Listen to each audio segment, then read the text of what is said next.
ফ্যাসিবাদী আওয়ামী লীগ শেখ হাসিনা ক্ষমতায় থাকতে যেমন ধানের শীষে ভোট দেওয়ার কারণে, নৌকায় ভোট না দেওয়ার কারণে নোয়াখালীর সুবর্ণচরে আমার বোনকে ধর্ষণ করা হয়েছিল, ঠিক একইভাবে হাতিয়ায়, একই নোয়াখালীর হাতিয়ায় শাপলাগলিতে ভোট দেওয়ার কারণে আমার এক বোন ধর্ষণের শিকার হয়েছে। আপনারা দেখেছেন নির্বাচনী প্রচারণার সময় যারা 2018 সালে ধর্ষণের সাথে জড়িত ছিল তাদেরকে বিএনপি তাদের নির্বাচনী প্রচারণায় কাজে লাগিয়েছে। আমরা সেদিনে বুঝেছিলাম বিএনপি সেই ধর্ষকদেরকে নির্বাচনী প্রচারণায় শেল্টার দেওয়ার মধ্য দিয়ে আবারও মা বোনদেরকে একটা মেসেজ দিতে চেয়েছে, যদি এবারও বিএনপিতে ধানের শীষে ভোট না দেওয়া হয় তাহলে মা বোনদের একই পরিণতি হতে চলেছে। দুঃখজনকভাবে আমরা দেখলাম সেটা বাস্তবায়িত হলো। গতকালকে হাতিয়াতে আমাদের সেখানকার প্রার্থীকে শাপলাগলিতে ভোট দেওয়ার কারণে 3 সন্তানের জননীকে সেখানে গণধর্ষণ করা হলো। অত্যন্ত লজ্জার সাথে আমরা দেখছি বাংলাদেশের মিডিয়া যেন শপথ গ্রহণের আগেই বিএনপিকে তারেক রহমানের সামনে সেজদায় রত হয়েছে। আমরা আজকে শপথ গ্রহণের আগেই দেখলাম একজন সাংবাদিক আগেই জিজ্ঞেস করে নিচ্ছেন আপনি অভয় দিলে প্রশ্ন করবো না হলে করবো না। আমরা অত্যন্ত লজ্জার সাথে দেখছি ঠিক যেই উপকরণগুলো শেখ হাসিনাকে ফ্যাসিবাদী করে তুলেছিল সেই একই উপকরণের পুনরাবৃত্তি সারা দেশে ঘটছে। আমরা স্পষ্ট বার্তা দিতে চাই, এবারের নির্বাচনে এনসিপি এবং 11 দলীয় জোটকে আমাদের মা বোনেরা তাদের সমর্থন দিয়েছেন, আমাদের মা বোনেরা তাদের ম্যান্ডেট দিয়েছেন। তারা আগামীর বাংলাদেশের জন্য 11 দলীয় জোটকে তাদের জন্য নিরাপদ বলে সিদ্ধান্ত নিয়েছেন এবং এই সিদ্ধান্তের শাস্তি হিসেবে বিএনপি ক্ষমতা আসার আগেই তাদেরকে জায়গায় জায়গায় ধর্ষণ এবং ধর্ষণের হুমকি এবং জায়গায় জায়গায় বিভিন্ন ধরনের ভয় দেখিয়ে, আরেক মিডিয়া দেখলাম উপভোগ করার হুমকি দিয়ে তারা এই প্রতিশোধ নিচ্ছে।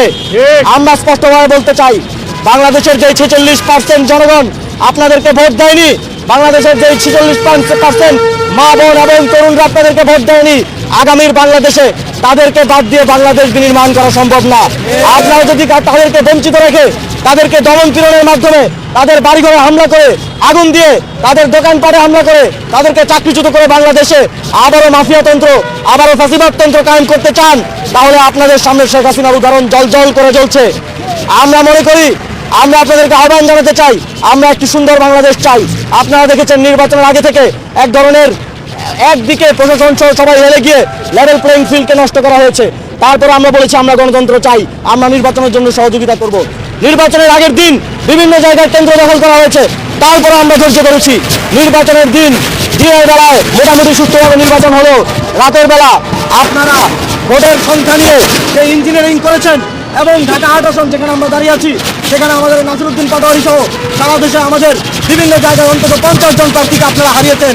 তারপরে আমরা বাংলাদেশের স্বার্থে, বাংলাদেশের জনগণের দিকে তাকিয়ে, জুলাই গণঅভ্যুত্থানের দিকে তাকিয়ে গণতন্ত্রের দিকে হাঁটছি ঠিকই, কিন্তু আমাদের শক্ত ডিফেন্স থাকবে এবং আমরা এই আসনগুলো নিয়ে আমাদের লড়াই চালিয়ে যাচ্ছি এবং যাব।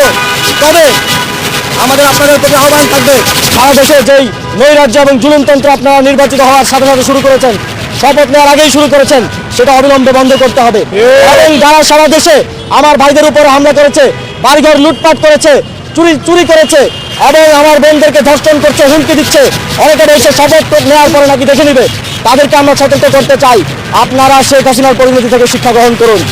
আপনারা যদি চান যে আপনাদের নেতাদেরও শেখ হাসিনার মতো পরিণতি হোক, তাহলে অবশ্যই আপনাদেরকে এই ধরনের কার্যক্রম থেকে সরে আসতে হবে এবং শপথের আগ পর্যন্ত অন্তর্বর্তীকালীন সরকার এবং শপথের পরে পরবর্তী সরকারকে আমরা তাদের বিজয়ের পরে যেই হামলা হয়েছে, যে লুটপাট হয়েছে এবং ধর্ষণ হয়েছে সবগুলোর বিচার নিশ্চিত করার দাবি জানাচ্ছি।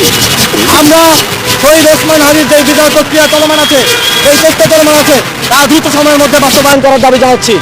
এবং আমরা দেখছি যে একটি দল বিগত সময়ে ভারতের হাত কাঁধে নিয়ে এই দেশে মানুষের উপর জুলুমতন্ত্র ফ্যাসিবাদ চাপিয়ে দিয়েছিল। আমরা আবারও দেখছি নির্বাচিত হওয়ার সাথে সাথেই তারা আবারও ভারতের কসাই খ্যাত নরেন্দ্র মোদীর হাত তাদের কাঁধে চায়। আমরা বাংলাদেশের জনগণ শেখ হাসিনার ফ্যাসিবাদী সরকারের সময়ও 2021 সালে মোদী বিরোধী আন্দোলনে আমাদের ভাইয়েরা জীবন দিতে চিন্তা করে নাই। মোদী যখন বাংলাদেশে আসতে চেয়েছিল, শেখ হাসিনা যখন মোদীকে দেশে নিয়ে এসেছে, একদিকে মোদীকে নিয়ে তারা ফুল দিয়ে বরণ করেছে, আরেকদিকে বাংলাদেশের জনগণ, বাংলাদেশের তরুণরা রক্ত দিয়ে রাজপথে বরণ করেছে। সুতরাং আপনারা আবারও যেই কসাইরা এই দেশে আধিপত্যবাদ কায়েম করেছে, যেই